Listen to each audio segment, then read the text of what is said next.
So today what we're going to try is meatloaf.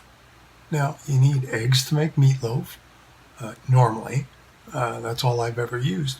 But there are substitutes.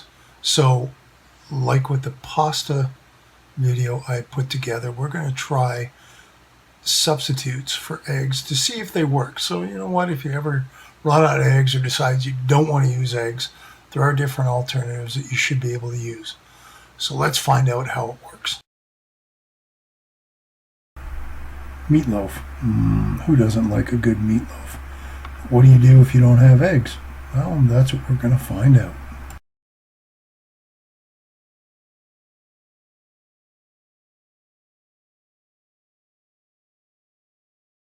So we're going to be doing pretty well the same thing we did with the Eggless Pasta episode. So, and I'll put a link to that, how to actually make all this stuff, below. So what we have is an egg for a baseline, flaxseed, baking powder mixture, Aqua Fava, which is juice from beans, and mashed potatoes. Now we're going to see how well they go together making a meatloaf. So obviously what we need to start with is maybe a little bit of meat. So there's roughly 2 pounds of hamburger. And of course I have a mixture of onions, celery, green peppers. I'm not really sure how they got in there, but a little bit of carrots. So we'll use them. That's okay. You can put whatever you like into your mixture. And then followed by, for a binder, I learned this from my mother, about a cup of oatmeal. And it works just as good as breadcrumbs. I've been using it for years. It works just fine. So now we get to mix all this stuff together. And you want to give it a good, thorough mixing. You know, I mean, this test isn't going to work if it's not all mixed together. So that's what we're going to do. We're going to incorporate all the dry ingredients. Now the one thing you might notice is I didn't put any spices in. I really wanted to see what this did as far as holding up and binding together. So the spices, well, I mean, they might have helped the taste. I wanted to make sure we could actually taste them. So now what we're going to do is I'm going to divvy up what I've just mixed together into 5 equal-ish portions. And we're going to attempt to mix it with the egg or other binder agents.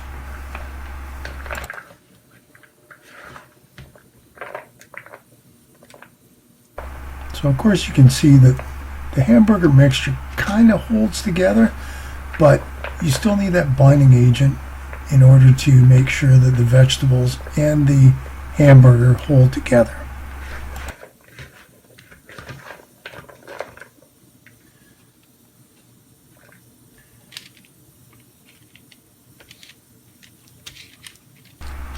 Once we've got this all roughly put together into 5 equal portions, it's time to mix up our eggless ingredients. So even though I made, you know, all the leftovers, there's probably more vegetables in that mix than hamburger, but we're going to use that as our baseline. We'll put the egg in that.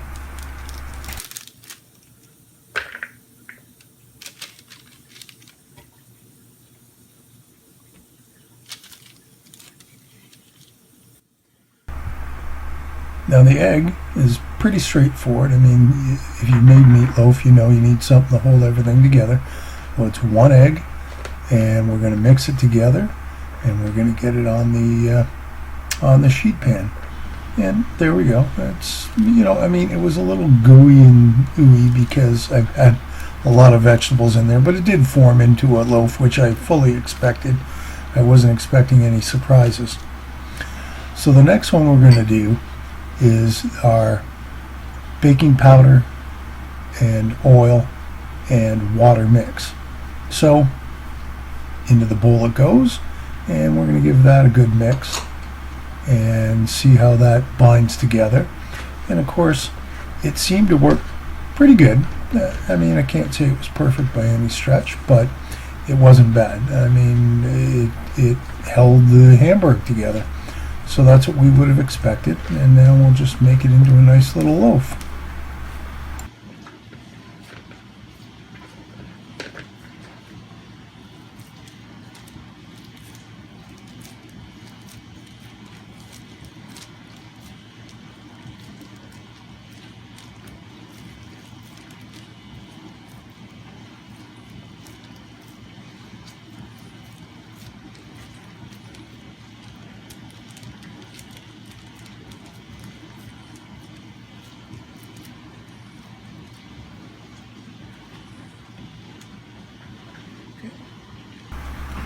Ingredient number 3 to try is, of course, flaxseed. Now that's just flaxseed and water.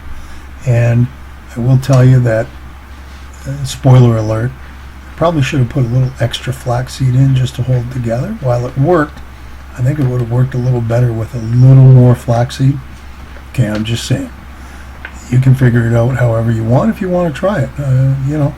So we're going to make that into a loaf, and of course now I got to make room for it on the cookie sheet, and that's okay because we will do that. And just bear with me, and we'll put it all together.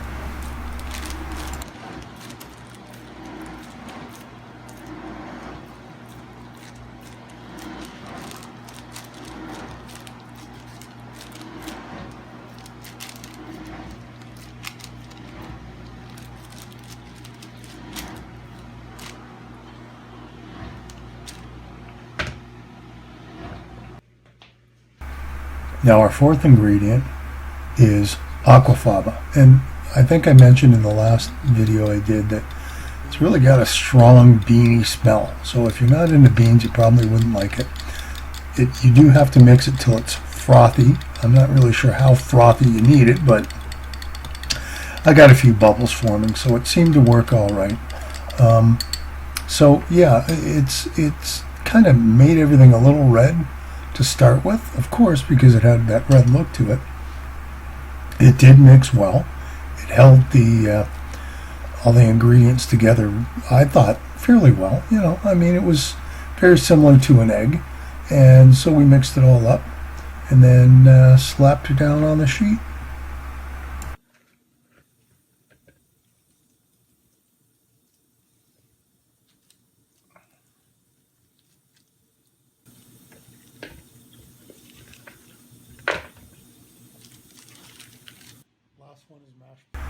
And the last of our 5 ingredients is mashed potatoes. Now, I've made meat pies before, so I know it is somewhat of a binder. I'm just not sure how well this is going to work with a meatloaf.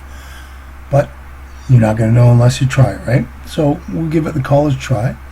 It does seem to hold together the meat as one would expect.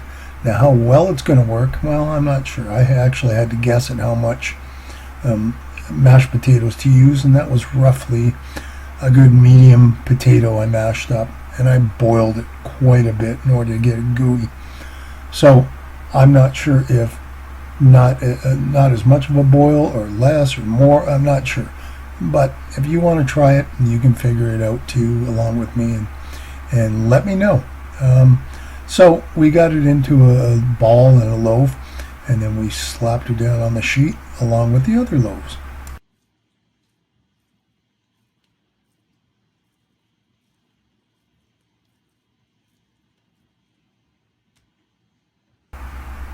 And there you have it. There's 5 little loaves with 5 different binding agents all put together, and this one's just about ready to go in the oven.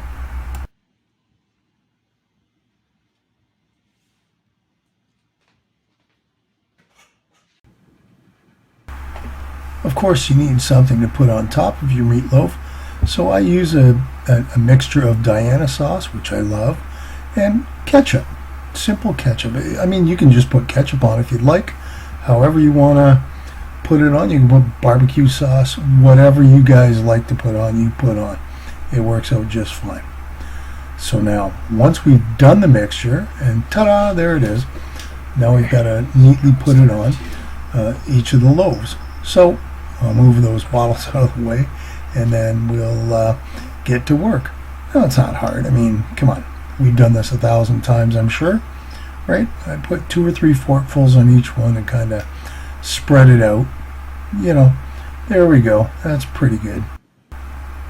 Now, I never thought neatness counted for these, although, you know, it kind of sucks when you run out of sauce, so I did have to be a little careful with how I doled it all out, but it all worked out in the end.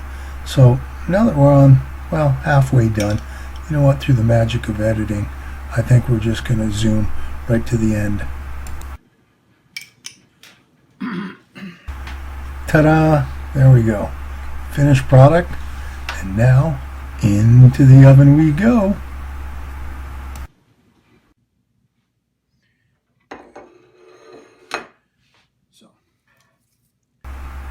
Alright, so it's out of the oven. We've let it cool for about 20 minutes. And just so we know, I've sliced it up. But here's what we've got. Left to right, we have the egg mixture, the baking powder, the flaxseed, and the Aqua Fava. And of course the one up front is the mashed potatoes. Last one is the regular one with egg. There's all my pieces. So we're going to start with the mashed potato first. Now what I found was, while it had a good taste, it really didn't hold together as well as I would have hoped. The next one was the Aqua Fava, and I'll tell you, it held together and it tasted good too. The flaxseed didn't quite hold together as good, but it did have a good taste. Now the surprise was the baking powder. It held together okay, but it tasted horrible.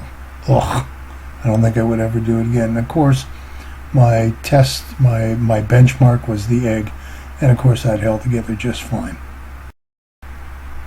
So what I found was the Aqua Fava and followed by the flaxseed were probably your best choices out of the 4 egg substitutes that I did try.